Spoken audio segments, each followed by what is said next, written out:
इंसान अपनी रोज़मर्रा ज़िंदगी को सही प्लेटफॉर्म पर लाने के लिए दिन रात मेहनत करता है। वो अपनी निजी ज़िंदगी को खुशहाल तरीके से जीने के लिए तरह तरह की कोशिशें भी करता है। लेकिन बदकिस्मती से इस दुनिया में कुछ लोग ऐसे हैं कि जो अपनी निजी ज़िंदगी में जितना ज़्यादा मेहनत करते हैं वो अपनी निजी ज़िंदगी में उतना ही ज़्यादा उलझते भी जाते हैं और अपनी निजी जीवन में कुछ इस तरीके से एक दिन उलझ जाते हैं कि वहाँ से बाहर निकल पाना उनके लिए भी बहुत काफ़ी मुश्किल हो जाता है। आज की कहानी में भी सेम कुछ ऐसी होता है। एक व्यक्ति अपनी जीवन को खुशहाल तरीके से जीने के लिए सही तरीके से प्लेटफॉर्म पर लाने के लिए तरह तरह की कोशिशें करता है, लेकिन जितनी ज़्यादा वो कोशिश करता है उतना ही ज़्यादा अपनी जीवन में उलझते जाता है और अपनी जीवन में कुछ इस तरीके से उलझ जाता है कि वहाँ से उसे बाहर निकल पाना बहुत काफ़ी मुश्किल हो जाता है। फिर अपनी जीवन को एक सही प्लेटफॉर्म पर लाने के लिए एक प्लान बनाता है, लेकिन बदकिस्मती से इस प्लान के तहत उसकी पत्नी हमेशा हमेशा के लिए ये दुनिया छोड़ के चली जाती है। वाकई में दोस्तों आज की जो कहानी है ये आपको भी कहीं ना कहीं सोचने और समझने पर मजबूर कर देगी। नमस्कार, आदाब, मैं हसमुद्दीन और आप देख रहे हैं सफ़र क्राइम तक। आज की जो सच्ची घटना मैं आपको सुनाने वाला हूं, दरअसल ये घटना है मध्य प्रदेश की। मध्य प्रदेश का एक ज़िला पड़ता है राजगढ़ और इसी राजगढ़ का एक इलाका पड़ता है मानाजोड़। मानाजोड़ के बगल का ही एक गाँव है मानपुरा। दरअसल बात कर रहा हूँ मैं 26 जुलाई 2022 के रात के लगभग 9 बजे के आसपास। मानपुरा गांव का रहने वाला बद्री प्रसाद मीना अपनी पत्नी पूजा के साथ बाइक पे सवार होकर के भोपाल के रास्ते अपने घर आ रहा था कि अचानक सुनसान रास्ते पे कुछ लोगों ने उनका रास्ता घेर लिया और इन दोनों पे हमला कर दिया और उन्हीं में से एक व्यक्ति ने गोली भी चला दिया और ये गोली बद्री प्रसाद की पत्नी पूजा को लग जाती है। पूजा की तुरंत ही घटनास्थल पर मौत हो जाती है और फिर ये लोग तुरंत घटनास्थल से फरार भी हो जाते हैं। जब बद्री प्रसाद अपनी पत्नी को इस हालत में देखता है वो काफ़ी दहाड़ मार करके रोने चीखने चिल्लाने लगता है। गोली की आवाज़ जब गूंजती है तुरंत आस पड़ोस के लोग भी वहाँ पे इकट्ठा हो जाते हैं और तुरंत ही इसकी खबर पुलिस को दी जाती है। पुलिस को जब खबर मिलती है कि एक महिला को किसी ने गोली मार करके हत्या कर दी है तो पुलिस के बड़े से बड़े अधिकारी भी घटनास्थल पर पहुँच जाते हैं। पुलिस जब पूजा को इस हालत में देखती है तो पुलिस तुरंत ही पूजा की बॉडी को अपने कब्जे में लेकर के पोस्टमार्टम के लिए भेज देती है और पुलिस बद्री प्रसाद से पूछताछ करती है। लेकिन पुलिस जब बद्री प्रसाद से पूछताछ करती है तो बद्री प्रसाद कहता है कि साहब मैं अपनी पत्नी के साथ बाइक पे बैठ करके घर जा रहा था कि अचानक मेरी बाइक ख़राब हो गई। मैंने अपनी पत्नी को बाइक से उतार करके साइड में बिठा दिया और मैं अपने बाइक को ठीक करने लगा। तभी अचानक कुछ लोग यहाँ पे आए और आकर के हमला कर दिए। दरअसल वो मारना मुझे चाहते थे, लेकिन जैसे ही उन्होंने गोली चलाया मेरी पत्नी मेरे सामने आकर के खड़ी हो गई और गोली मेरी पत्नी के सीने में जाके लग गई। पुलिस जब पूछताछ करती है कि जिन्होंने तुम्हारे ऊपर गोली चलाया क्या तुम उन्हें पहचानते हो, तो बद्री प्रसाद कहता है कि साहब मैं तमाम लोगों को पहचानता हूँ जिन्होंने आकर के हमला किया था। पुलिस जब पूछताछ करती है कि वो कौन है तो बद्री प्रसाद कहता है कि साहब वो तमाम लोग मानाजोड़ गांव का रहने वाले, एक उसमें का सरपंच मनोहर है और कुछ उन्हीं के साथी है। पुलिस जब बद्री प्रसाद से पूछताछ करती है कि आखिरकार उन्होंने तुम्हारे ऊपर हमला क्यों किया, तो बद्री प्रसाद कहता है कि साहब उनसे हमारी बहुत काफ़ी पुरानी दुश्मनी चलती है और आज उनको मौका मिल गया। मारना तो दरअसल वो मुझे चाहते थे, लेकिन बदकिस्मती से गोली मेरी पत्नी को लग गई।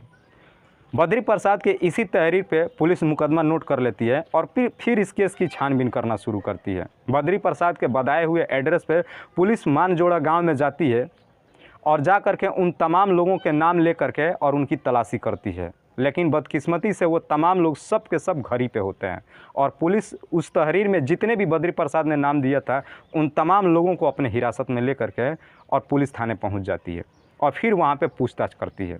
जब पुलिस पूछताछ करती है इन तमाम आरोपियों से तो सारे के सारे आरोपी सिर्फ एक ही जवाब देते हैं कि साहब हमने पूजा की हत्या नहीं करी है। लेकिन पुलिस जब इनसे सख्ती से पूछताछ करती है इसके बावजूद भी कोई भी ये कबूल नहीं करता है। सब के सब यही कहते हैं कि साहब जिस वक्त पूजा की हत्या हुई थी हम सब लोग तमाम अपने गांव अपने घर पे थे। पुलिस इनके तहरीर पे इनकी जांच पड़ताल करती है। इनके मोबाइल का लोकेशन और इनके सीडीआर के माध्यम से जब पुलिस जांच करती है तो इसे साफ पता चलता है कि जिस वक्त इस घटना को अंजाम दिया गया था ये तमाम लोग अपने घर ही पे थे। इनका लोकेशन सब के सब का घर का ही दिखा रहा था। उनके सीडीआर में भी कोई भी ऐसा संदिग्ध नंबर नहीं मिला जिस पे पुलिस वालों को शक जाए।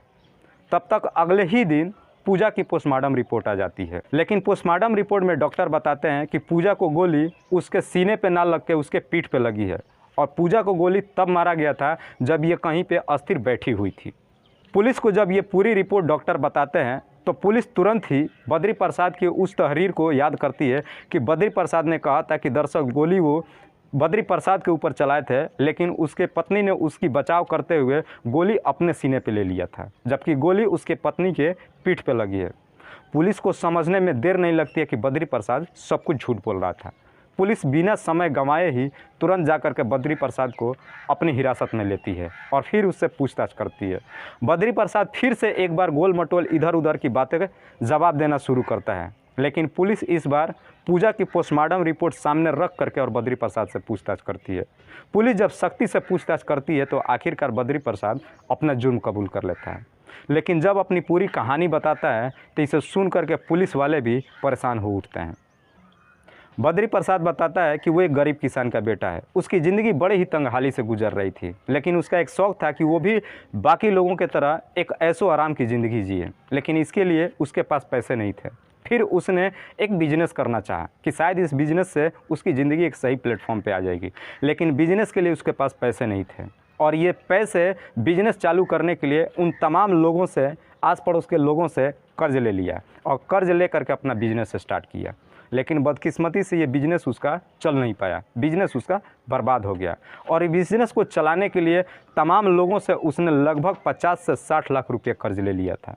जिन्होंने बद्री प्रसाद को कर्ज दिया था, जब उन्होंने देखा कि बद्री प्रसाद का बिज़नेस नहीं चल पाया, ठप हो गया, उन्हें लगा कि अब हमारा पैसा शायद डूब जाएगा। उन तमाम लोगों ने बद्री प्रसाद के ऊपर दबाव देना शुरू कर दिया कि हमारे पैसे वापस कर दो।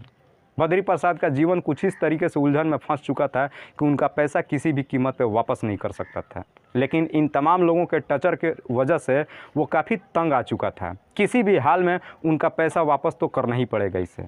फिर उनका पैसा वापस करने के लिए बद्री प्रसाद ने एक प्लान तय किया और इस प्लान के तहत अपनी पत्नी का एक एक्सीडेंटल बीमा 40 लाख का ओपन कराया और फिर इस बीमा का रेगुलर 4 किस्त भी जमा कर दिया और फिर अपनी पत्नी को ही इस दुनिया से हटाने के लिए एक प्लान तय किया और इस प्लान के तहत उसने 3 शूटरों का हायर किया और इन 3 शूटरों को उन्हीं कर्ज पैसों में से 1 लाख रुपया एडवांस दिया और 4 लाख रुपया बाद में देने का तय किया।